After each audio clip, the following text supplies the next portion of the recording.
All right, let's talk about a really clever strategy for anyone who's ever felt, locked out by an established group. We're going to get into something called the Citizen Sandbox. It's all about how you can build amazing things even when it feels like the front door is bolted shut. So let me ask you this. Have you ever had one of those brilliant ideas, something you were just absolutely on fire about, and you pitch it to someone and you're met with nothing? Just crickets? That dead silence? It is so frustrating, right? Well, it turns out there's actually a name for the system that makes that happen. You see, that feeling of being totally ignored, it's not just in your head. It's often a sign that you've just slammed right into what we can call the invisible wall. And it's a real systemic pattern of exclusion. Now, the official term for this is structural exclusion. And this idea is so powerful because it reframes the whole problem. It's not a personal rejection. It's not about you. It's about these systemic patterns, things like not responding, gatekeeping, that entrenched groups often use to keep things exactly as they are and block out new ideas. And I'm sure this stuff sounds familiar. Your proposals? Ignored. Your emails? They go unanswered for weeks, maybe forever. You get dismissed without any useful feedback. And getting access to things like funding or their platforms? Yeah, forget about it. It's a classic playbook for keeping outsiders on the outside. So, why? Why does this even happen? Well, to figure out how to get around that wall, we first have to understand the thinking of the people who built it. So let's dive into the logic of cliques. At the heart of it all is a very specific worldview. For a group that's dug in, power feels permanent. The people in the community who come and go, they're seen as replaceable. And your brilliant new idea? Oh, that's not a gift. It's a threat to their stability. And when you put these two views side by side, the disconnect is just huge. On one side, you've got the clique's worldview.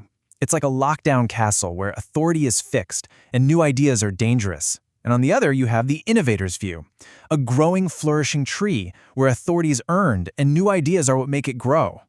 These two things just can't exist in the same space without some serious friction. So you have to understand, their non-response, their gatekeeping, none of it is an accident. It's the totally logical outcome of a system that sees the imagination of regular people as optional, not essential. And that, right there, is a direct path to stagnation. But what if you could just sidestep that whole system?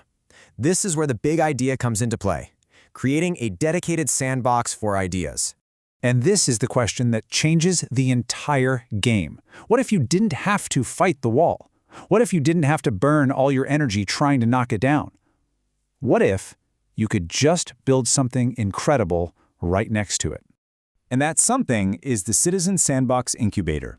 The key words here are transparent, structured, and, this is really important, temporary. Its whole purpose is to grow projects despite the exclusion, not by trying to fight it head-on. I love this analogy. You're building a temporary side door, not trying to use a battering ram. The goal isn't to force your way in. It's about creating your own entrance on your own terms, and just for a little while. Okay, this all sounds great in theory, right? But how does it actually work in the real world? Let's break down the mechanics. The whole process really unfolds in 4 clear steps. You start by creating what's called a corporate memory. Then, and this is the really clever part, you respectfully record any exclusion you face. Once that's all documented, you just focus on incubating your project and building value. And the final step is planning a controlled migration for its future. Let's dig into that first step because it's so important. This corporate memory is basically your shield. You document everything. Every email, every non-response, every little snub. You even send polite courtesy notes that actually acknowledge you're being excluded. Now, why would you do that? It's to protect new members from that crushing self-doubt that comes from being ignored. It proves the problem isn't them, it's the system. Now, this next bit is going to sound kind of backwards, but stick with me. The sandbox is designed to not confront the clique's power. Instead, you acknowledge their authority, you log it, and you respectfully work around it. There's some real strategic genius here, because by not creating a direct fight, you take away their main reason to push back against you. And this leads to what is, honestly, the most brilliant pragmatic part of this whole system. When your project is a success and that clique suddenly wants in on it, you give them an elegant way out. They can adopt the project and pretty much airbrush out the fact that the sandbox ever existed. It lets them save face, they get to claim a win, and you you get your project adopted. It's a masterpiece of social engineering, really. Now, this might sound like you're just giving in, but when you look at the results, you realize it's actually a win for everyone involved. Just look at how this transforms the whole situation. The innovators? They go from frustrated and blocked to focused and creating value. The community? It goes from losing out on great new ideas to actually gaining valuable projects. And the cliques? They get to adopt mature, proven ideas without a fight, and their authority stays intact. It's a true win-win-win scenario. So in the end, the Citizen Sandbox is way more than just a clever workaround. It's a strategic civic tool.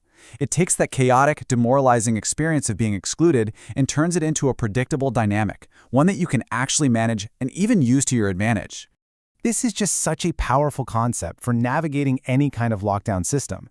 So the question I want to leave you with is this. As you look at your own work, your community, your passions, where could a sandbox create value in your world?